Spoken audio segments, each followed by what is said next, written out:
Good morning, students. Today we will recite and understand the poem A Legend of the Northland. So the poem is A Legend of the Northland and it is written by Phoebe Cary.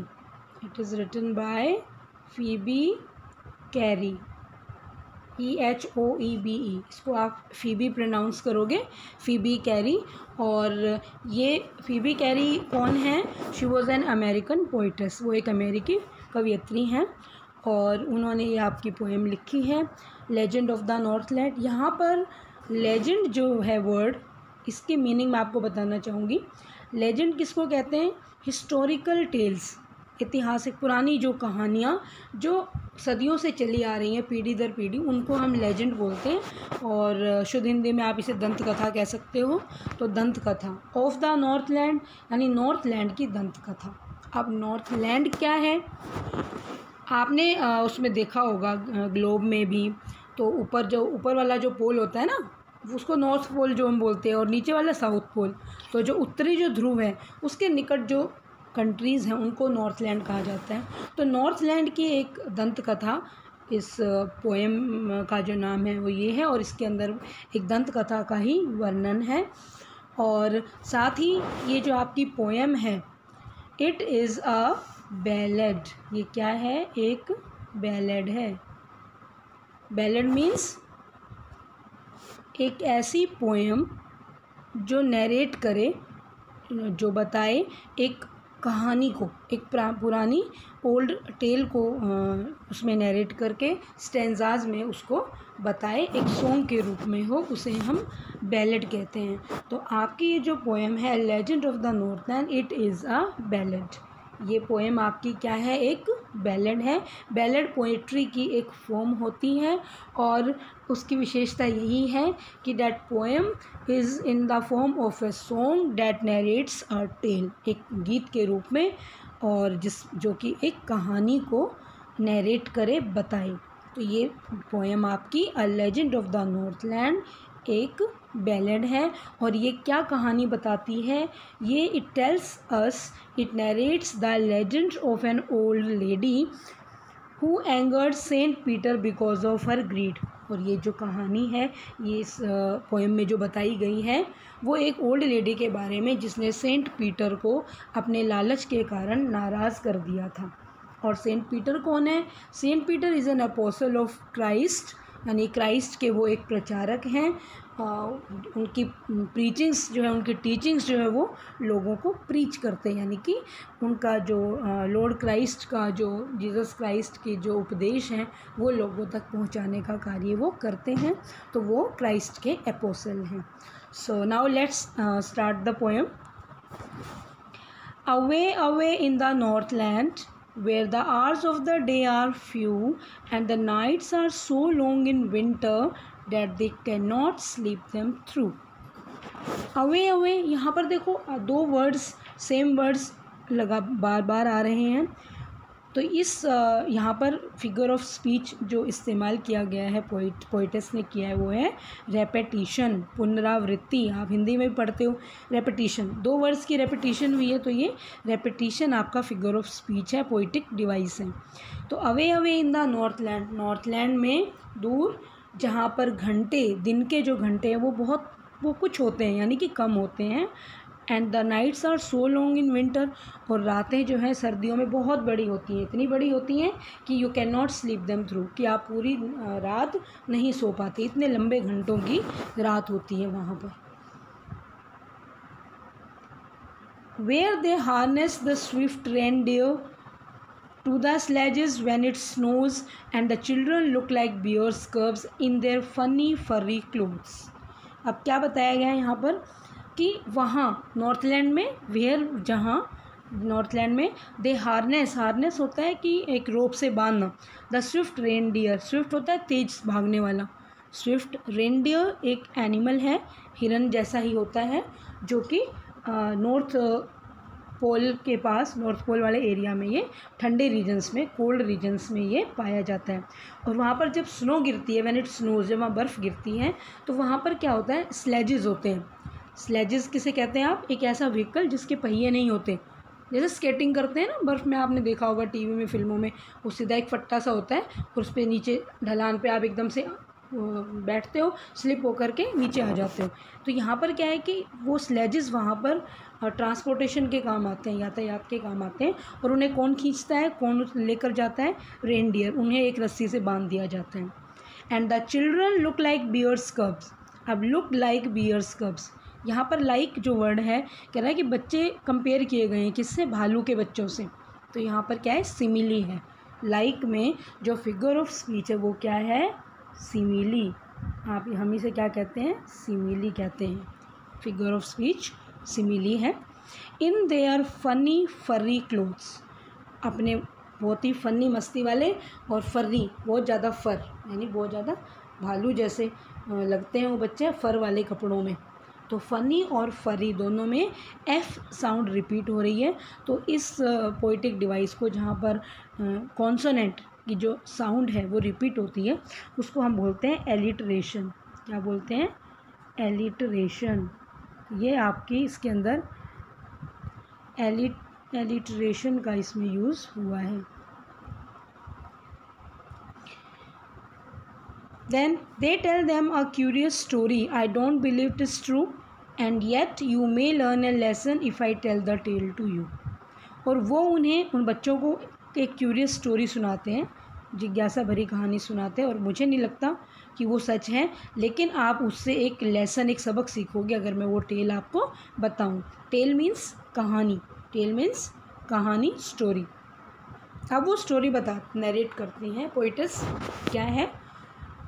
Once when the good Saint Peter lived in the world below and walked about it preaching just as he did, you know, कि एक बार जब good Saint Peter, वो जो महान, वो अच्छे Saint Peter रहते थे इस वर्ल्ड में और वॉक अबाउट करते थे, यानी घूमते रहते थे, प्रीच करते हुए यानी कि शिक्षा देते हुए, उपदेश देते हुए, just as he did, you know, आप जानते हैं ऐसा वो करते थे।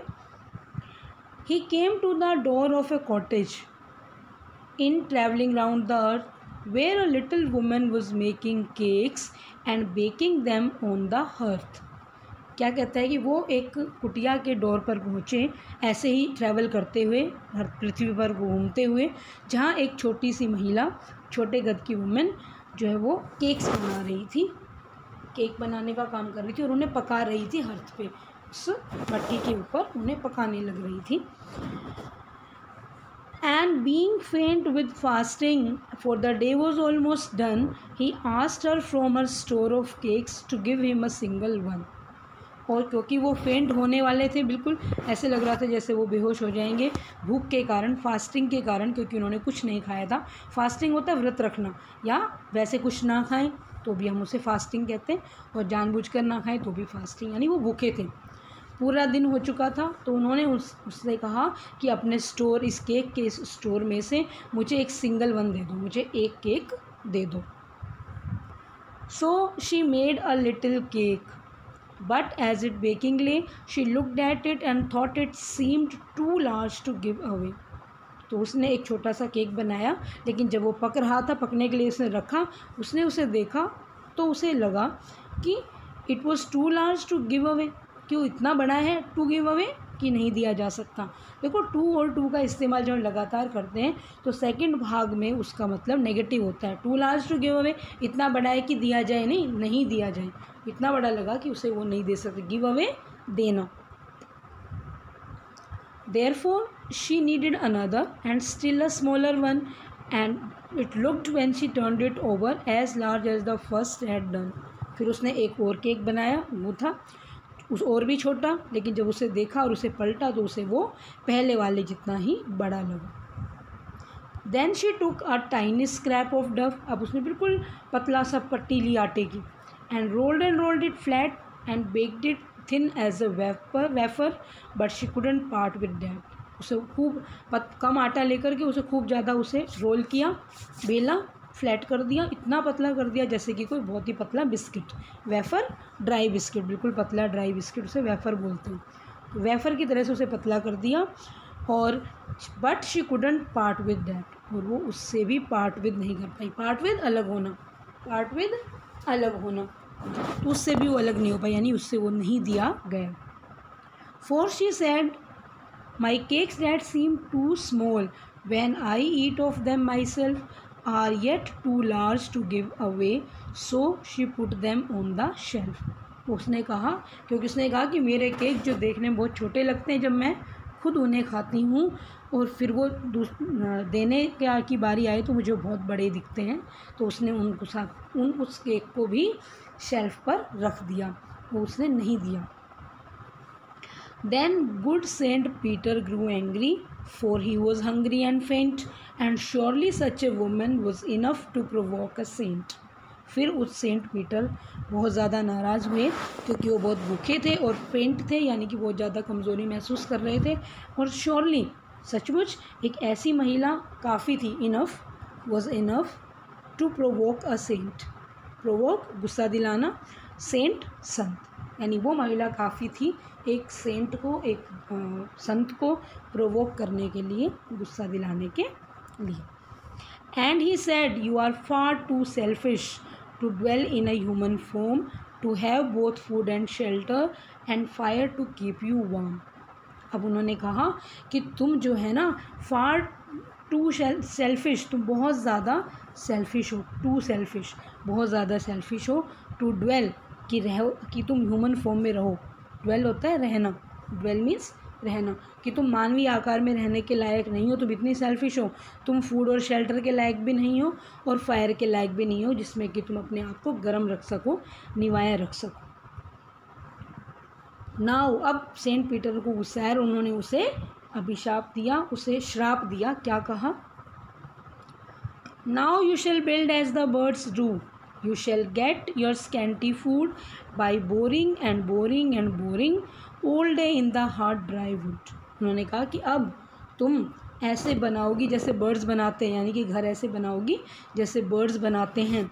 and shall get your scanty food, scanty होता है बहुत कम, scanty वेरी बहुत कम, बहुत कम फूड तुम्हें मिलेगा, और वो भी कैसे? By boring and boring and boring, यानी कि in the wood, hard dry would, सख्त जो लकड़ी है उसमें छेद कर करके तुम्हें अपना वो थोड़ा सा फूड जो है वो मिलेगा। Then up she went through the chimney, और इतने में ही वो औरत चिमनी में से बाहर गई, नेवर स्पीकिंग अ वर्ड, और एक भी शब्द नहीं बोली। And out of the top flew a woodpecker, और टॉप में से, उस घर के टॉप से उड़ा क्या? एक वुड पैकर, एक कटफोड़वा। So she was change to a bird, इसका मतलब क्या हुआ? जो उसके घर से वो ऊपर चली गई चिमनी में और फिर एक बाहर एक कटफोड़वा उड़ता दिखाई दिया, इसका मतलब ये हुआ कि सेंट पीटर ने उस महिला को वुड पैकर यानी कि कटफोड़वा बना दिया था, वो एक बर्ड के रूप में कन्वर्ट हो गई थी, क्योंकि सेंट पीटर ने उसे श्राप दे दिया। She had a scarlet cap on her head and that was left the same, but all the rest of her clothes were burnt black as a coal in the flame. एक scarlet, scarlet क्या होता है? Red, scarlet means red, red colour की cap उसके सर पर थी, वो वैसी की वैसी छोड़ दी, बाकी उसके जो कपड़े थे वो जल गए, black as a coal in the flame, वो आग में जल गए, क्योंकि वो चिमनी में से निकली ना ऊपर, तो कहता है ब्लैक एज अ कोल, उसके जो कपड़े थे वो कोल की तरह, कोयले की तरह से काले पड़ गए। ब्लैक एज अ कोल यहाँ पर सिमिली है, जब भी हम ओपनली किसी चीज़ को कंपेयर करते हैं और उसमें लाइक शब्द लगा दें या एज लगा दें, जैसे वो था ना ऊपर लाइक बियर्स कब, तो लाइक था इसलिए वहाँ पर ओपन कंपैरिजन था, सिमिली, यहाँ पर भी सिमिली का यूज़ हुआ है। ब्लैक एज ए कोल में किसका यूज़ हुआ है? सिमिली का यूज़ हुआ है। And every country school boy has seen in her wood where she lives in the trees till this very day boring and boring for food. और कहता है उस कंट्री में, उस देश में हर स्कूल गोइंग बच्चे ने, हर स्कूल के बच्चे ने उसे देखा है लकड़ी में यानी कि जंगल में, जहाँ वो पेड़ों में रहती है आज के दिन भी, boring and boring for food, और फूड ही फूड अपना दीवारों में, उसमें पेड़ में छेद कर करके अपना फूड वो, अपना भोजन वो प्राप्त करती है। So this was all about your poem. मुझे उम्मीद है कि आपको ये समझ आई होगी। ये पोएम एक बैलेड है और ये बैलेड क्यों है मैं आपको बता चुकी हूँ। इसमें कौन कौन से कैरेक्टर्स हैं इस पोएम में, जो स्टोरी नरेट की गई है उसमें, वो भी मैंने आपको बताया कौन कौन है उसमें। एक तो हैं सेंट पीटर, एक वो वुमेन है जो अपना जो केक्स बना रही हैं, but she provoked Saint Peter but by not giving him even a single piece of cake. एक छोटा सा टुकड़ा भी उससे नहीं दिया गया। इसके कारण Saint Peter turn that women into a woodpecker, उसे एक कठफोड़वे में उसे बदल दिया। और आज भी वो जंगलों में वहाँ पर देखी जाती है। पूरे दिन बड़ी ही मेहनत के साथ वो अपना खाना उन लकड़ियों में ढूंढती है। सो ये आपकी पोएम हुई। आपके क्वेश्चन आंसर्स जो है मैं करवा दूँगी नेक्स्ट क्लास में। So thank you and have a nice day.